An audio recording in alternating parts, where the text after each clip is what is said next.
नमस्कार। तो चलिए आज हम 2026-27 के केंद्रीय बजट की गहराइयों में उतरते हैं। हम मिलकर ये समझने की कोशिश करेंगे कि आने वाले साल में भारत की अर्थव्यवस्था किस रास्ते पर चलने वाली है और इसके सबसे महत्वपूर्ण पहलू क्या हैं। सबसे पहले चलिए उस सबसे बड़े आंकड़े पर नजर डालते हैं जो सबका ध्यान खींच रहा है। इस साल सरकार का कुल बजट है 53 लाख करोड़ रुपए। जी हां, 53 लाख करोड़।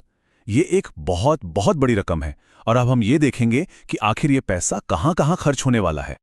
अच्छा, आगे बढ़ने से पहले ये समझ लेते हैं कि आखिर ये केंद्रीय बजट होता क्या है।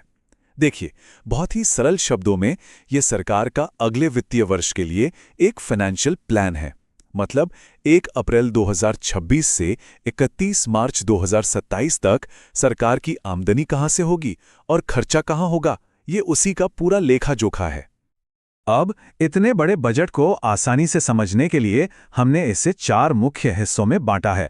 सबसे पहले हम देखेंगे कि सरकार एक आधुनिक भारत, एक मॉडर्न इंडिया बनाने के लिए क्या कदम उठा रही है। तो चलिए सीधे पहले विषय में उतरते हैं, एक आधुनिक भारत का निर्माण। देखते हैं कि ये बजट देश के इंफ्रास्ट्रक्चर यानी बुनियादी ढांचे और औद्योगिक आत्मनिर्भरता की नींव कैसे रख रहा है। अब ये स्लाइड देखिए, ये वाकई में बहुत दिलचस्प है। यहाँ बात हो रही है कैपिटल एक्सपेंडिचर की, जिसे हम कैपेक्स भी कहते हैं। इसमें एक जबरदस्त उछाल दिख रहा है। कैपेक्स वो पैसा होता है जो सड़कों, पुलों, बंदरगाहों और कारखानों जैसी लंबी अवधि की संपत्ति बनाने में खर्च होता है। मतलब ये वो निवेश है जो देश का भविष्य बनाता है, बड़े पैमाने पर रोजगार पैदा करता है और अर्थव्यवस्था को रफ्तार देता है। तो ये जो बढ़ा हुआ निवेश है वो जा कहाँ रहा है? ये जा रहा है कुछ बहुत बड़ी परियोजनाओं में, जैसे कि 7 नई हाई स्पीड रेल कॉरिडोर और मालगाड़ियों के लिए एक अलग समर्पित कॉरिडोर। सोचिए, इससे ना सिर्फ लोगों का सफर तेज होगा, बल्कि सामान को देश के एक कोने से दूसरे कोने तक पहुंचाना कितना आसान और सस्ता हो जाएगा। लेकिन इन सभी बड़े बड़े प्रोजेक्ट्स के पीछे एक बहुत बड़ा लक्ष्य छिपा है, आत्मनिर्भरता। सरकार की कोशिश है कि देश को जरूरी सामानों और टेक्नोलॉजी के लिए दूसरे देशों पर निर्भर ना रहना पड़े। हम जो चाहें वो खुद बना सकें। और ये कदम उस सोच को बहुत ही शानदार तरीके से दिखाता है। भारत में ही जरूरी रेयर अर्थ मेटल्स के खनन के लिए एक नया कॉरिडोर बना जा रहा है। आपको पता है, ये वो मेटल्स हैं जो हमारे स्मार्टफोन से लेकर इलेक्ट्रिक कारों और एआई चिप्स तक हर मॉडर्न चीज में इस्तेमाल होते हैं।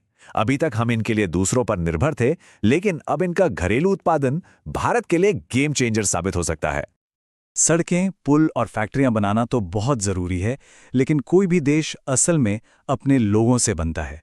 इसीलिए इस बजट का दूसरा बड़ा फोकस है लोगों की क्षमता में निवेश करना।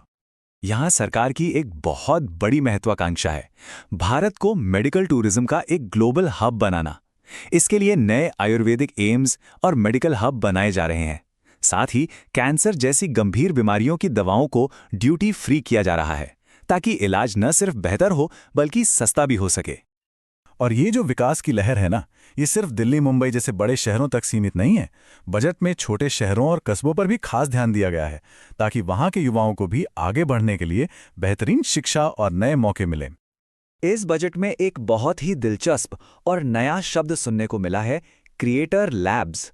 सुनने में तो काफी फैंसी लगता है, पर सवाल यह है कि आखिर ये है क्या चीज। असल में ये स्कूलों और कॉलेजों में बनाई जाने वाली मॉडर्न वर्कशॉप्स हैं। इन्हें खास तौर पर छात्रों को आज की डिजिटल दुनिया के लिए तैयार करने के लिए डिजाइन किया गया है। सोचकर देखिए, छात्र स्कूल में ही सीखेंगे कि YouTube वीडियो कैसे बनाए जाते हैं, वीडियो एडिटिंग कैसे होती है, ग्राफिक डिजाइनिंग क्या है। ये वो स्किल्स हैं जो उन्हें भविष्य के लिए तैयार करेंगे। चलिए अब बात करते हैं उस चीज की जो हम सबको प्रभावित करती है, पैसा। बजट का तीसरा बड़ा लक्ष्य है हमारी वित्त और कर प्रणाली यानी टैक्स सिस्टम को सरल बनाना, ताकि आम आदमी और कारोबारियों के लिए जिंदगी थोड़ी आसान हो सके। और ये यकीन मानिए एक ऐतिहासिक बदलाव है। 60 साल से भी ज्यादा पुराना जटिल और उलझा हुआ आयकर अधिनियम आखिरकार बदला जा रहा है। 2025 में जो नया एक्ट आएगा वो सरल, आधुनिक और इस्तेमाल में आसान होगा। इससे टैक्स भरने वालों को बहुत बड़ी राहत मिलने की उम्मीद है। अच्छा, अगले बदलाव को समझने से पहले एक छोटा सा कॉन्सेप्ट समझ लेते हैं, TCS यानी टैक्स कलेक्टेड एट सोर्स। ये बस एक तरह का टैक्स है जो तब काटा जाता है जब आप विदेश में पैसा भेजते हैं, मान लीजिए अपने बच्चों की पढ़ाई की फीस के लिए। और यहां एक बहुत अच्छी खबर है, सरकार ने इस टीसीएस की दर को 5% से घटाकर सिर्फ 2% कर दिया है। इसका सीधा सा मतलब है कि अब विदेश में पढ़ाई, इलाज या दूसरे खर्चों के लिए पैसा भेजना पहले के मुकाबले काफी सस्ता हो जाएगा। और सरलीकरण की ये कहानी यहीं खत्म नहीं होती। अब अगर आपको अपने टैक्स रिटर्न में कोई गलती सुधारनी है तो उसके लिए ज़्यादा समय मिलेगा। साथ ही ब्याज से होने वाली आय पर टैक्स छूट के लिए जो लंबी चौड़ी कागजी कार्रवाई करनी पड़ती थी उसे भी खत्म किया जा रहा है। मतलब कम झंझट और ज़्यादा सुविधा।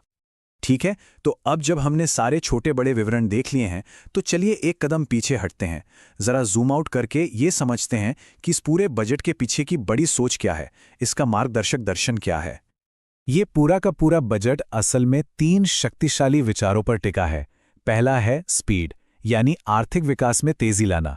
दूसरा है कैपेसिटी, यानी देश के लोगों को इतना सशक्त बनाना कि वो राष्ट्र के विकास में योगदान दे सकें। और तीसरा है इंक्लूसिविटी, यानी ये पक्का करना कि विकास का फायदा हर एक नागरिक तक पहुंचे। और इन 3 बड़े सिद्धांतों को जमीन पर उतारने के लिए 6 प्रमुख क्षेत्रों पर फोकस किया जा रहा है। घरेलू मैन्युफैक्चरिंग को बढ़ावा देने से लेकर छोटे शहरों को विकसित करने तक, ये सब एक बड़ी सोची समझी रणनीति का हिस्सा है। सरकार का कहना है कि ये बजट कोई एक साल की कहानी नहीं है।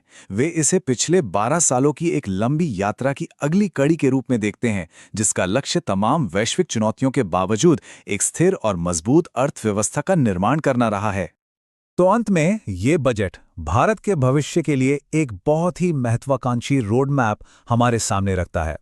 अब सवाल ये उठता है कि क्या ये वाकई उन मजबूत नींवों का निर्माण कर पाएगा जिनकी देश को जरूरत है? इसका जवाब तो खैर सिर्फ समय ही देगा, लेकिन ये निश्चित रूप से हमें सोचने के लिए बहुत कुछ देता है।